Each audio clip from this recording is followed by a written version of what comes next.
गिबियाव बयनिसिमबो खुलुमनायखौ हरग्रोबाय। दिनै 16 फेब्रुआरि 2023 BN बड' निउसआव बयखौबो बरायबाय। चेनेलाव गोदानब्ला अन्नानै चेनेलखौ साबस्क्राइब खालामनानै हो। दानिया फैदो दिनैनि खौराङाव।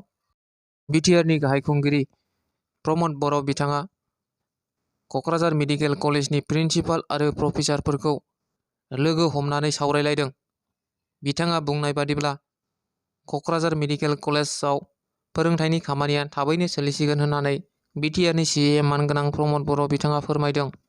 एबसुनि 56थि गोथार गायसनथाइ सानखौ मिरु एबसु आरो सोनाब बंग रायजो एबसु जथायै आलिपुरदुवार खरदांगानि गेलेग्रा फोथाराव सानसेनि मेहेरगोनां हाबाफारिजों खुंफुंनाय जायो।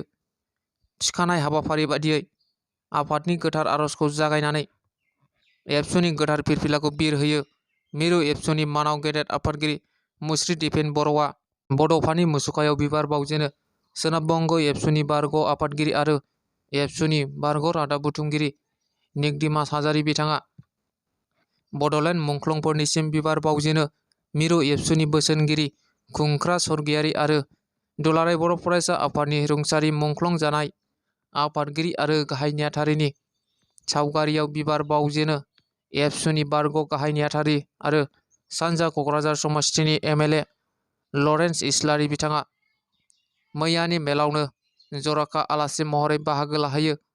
मानगोनां बिटिआरनि CAM प्रमद बर' बिथाङा लोगोसे थांखिजानाय बुंथिगिरि आलासि महरै बाहागो लाहैयो। मानगोनां आसामनि मन्त्रि उर्खाव गोरा ब्रह्म बिथांजों लोगोसे आलिपुरदुवार बियाबनि दैदेनगिरिफोराबो बाहागो लाफायो।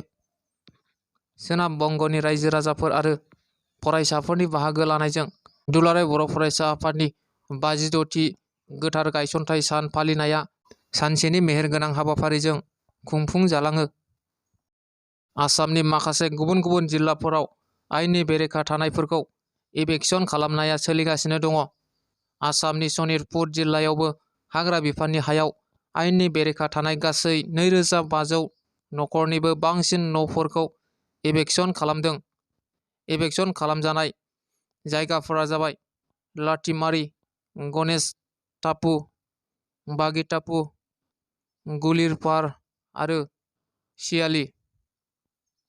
साउथ सालमारा मानकासार पुलिस बिफाना आयेननि बेरेखा आसामनिफ्राय बांलादेश फारसे माइरं दैथायहरनो नाजानाय गासै 4 सुबुंजों लोगोसे बिसोरनिफ्राय मोन 50 बस्तानि माइरंबो बोखांनो हादों आरो बिसोरो माइरंफोरखौ बुरलुंबुथुर दैमाजों बांलादेश फारसे लांबाय थादोंमोन, नाथाय जोबथायाव एरेस्ट खालामजाबाय। हमजानायफोरनि मुङा जाबाय आमिर हुसेन, हामिरुल इस्लाम, नुरहुसेन मुल्ला आरो जाहिरुल इस्लाम होननानै मिथिनो मोननाय जादों। दिनैनि खौराङा बेखिनियानो। गोजोन्थों।